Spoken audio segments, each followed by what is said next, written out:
My name is Noelle, a 40-year-old housewife, and today I want to open up about my family. It's a simple setup. Me, my husband, who's the same age as me, and our recently turned 16-year-old daughter. Back in college, I met my husband. We fell in love, got hitched. Nothing extraordinary. While I tend to have a more rough around the edges personality, he's the meticulous type. Obsessive about the arrangement of things, he wouldn't rest until they were just so. Initially, I thought marriage would smooth out our differences, but reality didn't play out as sweetly as I'd hoped. His meticulousness only intensified post-wedding. I found myself bending over backwards to accommodate his rules, even the ones that grated on me. Arguments became a daily affair. Days blurred into one another, devoid of any respite. Amidst this chaos, our daughter entered the scene 2 years into our marriage. I hoped her arrival would bring tranquility, but alas, my husband's demeanor shifted drastically. Rather than adapting to our daughter's needs, he resented the disruption to his routine. Nights echoed with his sharp words directed at her tiny cries. He even declared himself exempt from any parental duties, leaving me to bear the brunt of childcare alone. Divorce crossed my mind countless times, but for the sake of our daughter, I soldiered on. I fought tooth and nail to shield her from his selfishness, even as it drained me. Yet, just when I thought I'd weathered the worst, fate dealt another blow. Despite my fervent prayers, our daughter's traits began mirroring her father's. By age 10, she critiqued my cooking and threw tantrums over trivialities. As her teenage rebellion set in, she adopted his harsh tone, turning against me in arguments. My husband, predictably, sided with her, leaving me isolated in my own home. The constant barrage of criticism wore me down until I felt like a shell of my former self. And then, one fateful morning, feeling lethargic and battling a slight fever, I struggled to maintain balance, my head spinning with dizziness.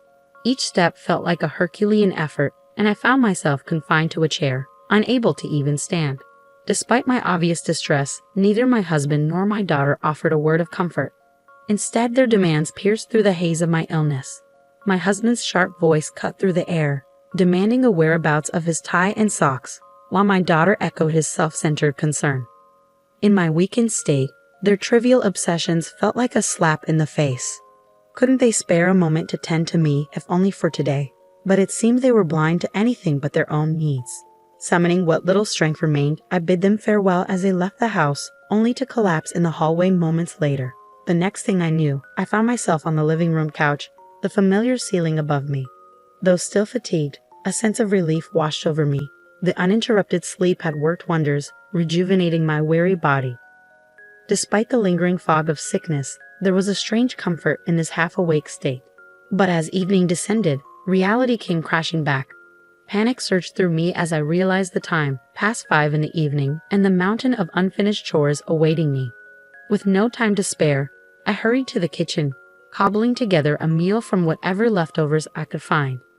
Just as I began to wrestle with pots and pans, my daughter arrived home. Her timing couldn't have been worse.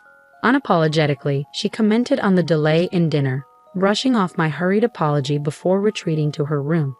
Soon after, my husband returned from work, adding to the chaos of the evening. "What, you're still cooking dinner?" My husband's words dripped with discomfort, his meticulous routine disrupted by the sight of me still in the kitchen.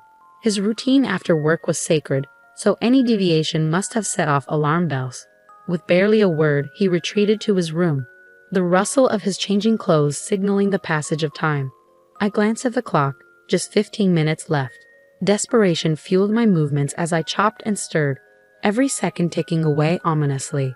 Despite the rushed preparation, I managed to plate the meal just as my husband emerged. Relief washed over me momentarily, but it was short-lived. "What the hell is this? Who could eat this?" His outcry pierced the air, his dissatisfaction palpable.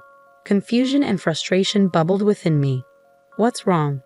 I dared to ask, only to be met with an inexplicable surge of anger from him. "You overcooked it. The color is off, and the vegetables aren't evenly cut," he criticized, his tone cutting. "I'm sorry, I was pressed for time today," I offered weakly, feeling the weight of his judgment bearing down on me. "Pressed for time? You're not working. You have plenty of time," he retorted dismissively, igniting a firestorm within me. As if my efforts were insignificant, as if my struggles meant nothing. Why do I have to be spoken down to by a husband who doesn't even notice my discomfort? I have no time at all. I erupted, the floodgates of frustration bursting open. His reaction was unexpected. A step back, fear flickering in his eyes. What struggle? House chores can be done at your own pace, isn't it easy? He challenged, his ignorance a dagger to my already wounded pride. Fury coursed through me. What do you know? It's not like I can just do them at my own pace. I couldn't hold back any longer. I was feeling really sick today, you know. I pushed through and made dinner, and you didn't even take a bite. How do you think that makes me feel? Tears welled up in my eyes, emotions bursting forth like a dam breaking. Seeing my husband's face pale, I managed to rein in my emotions, though I was still short of breath, dizzy from the shouting. I awaited his response, hoping for a simple apology, a shred of understanding. But his words quivered with defensiveness. Do you have any idea how much I struggle to support our family in this world? He countered. So you're saying I'm just living easy and free? That's just an excuse. I'm not your slave, I shot back, refusing to be silenced. But the tension escalated, and I sensed his anger building, threatening to erupt into something more violent. I braced myself, ready to stand my ground.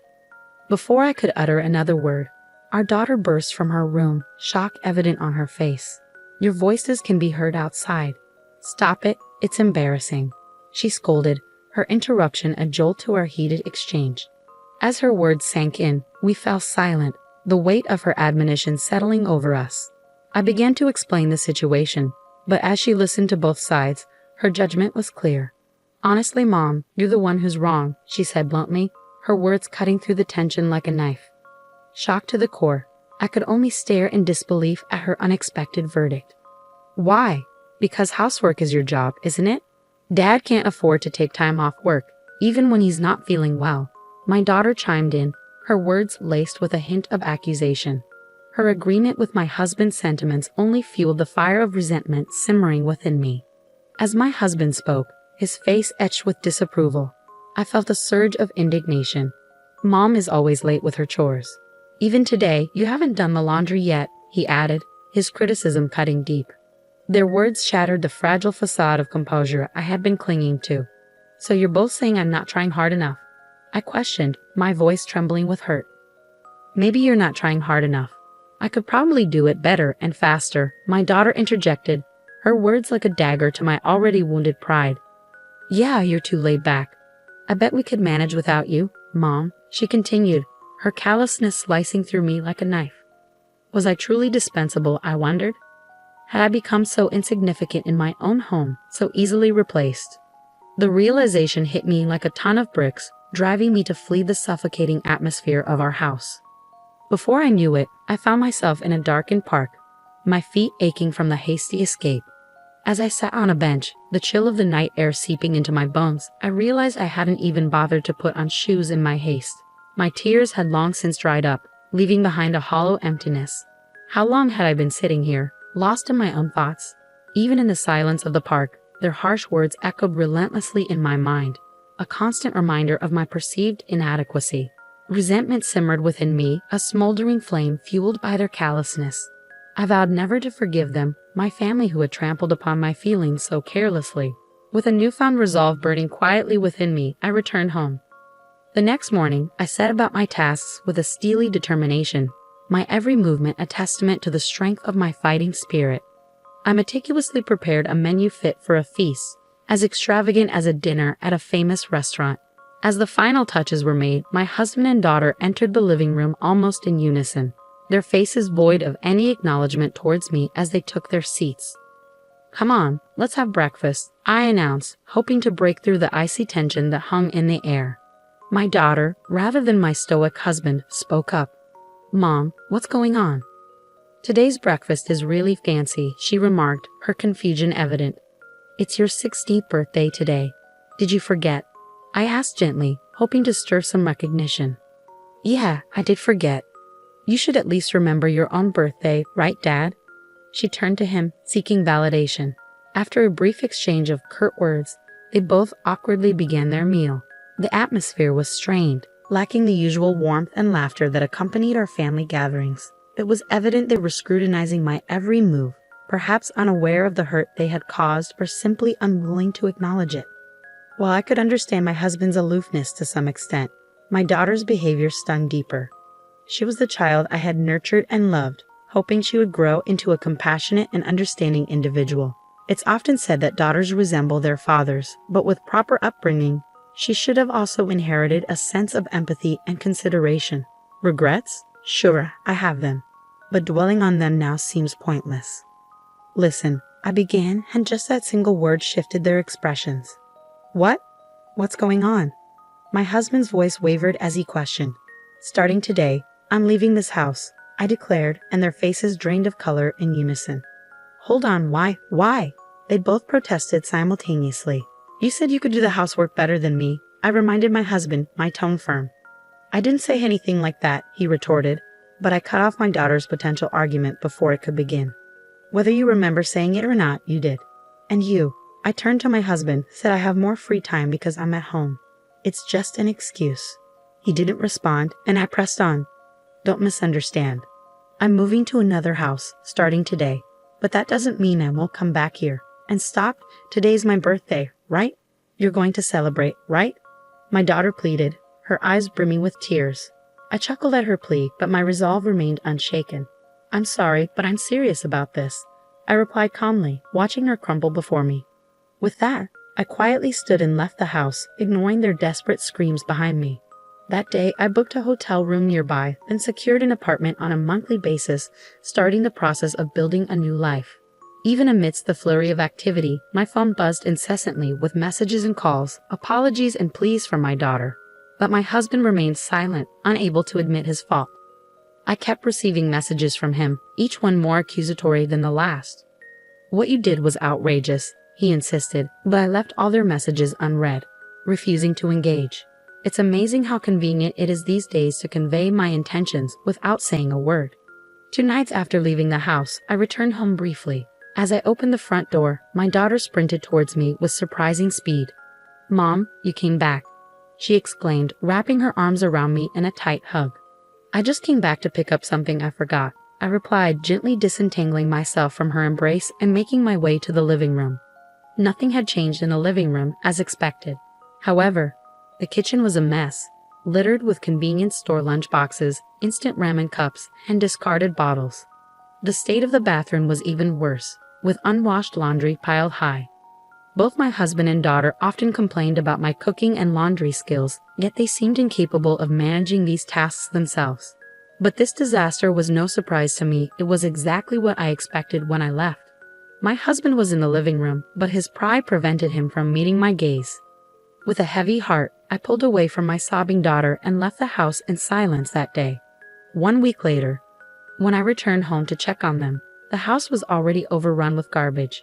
These two, who never bothered to clean up or even take out the trash, had allowed the mess to escalate far beyond my expectations.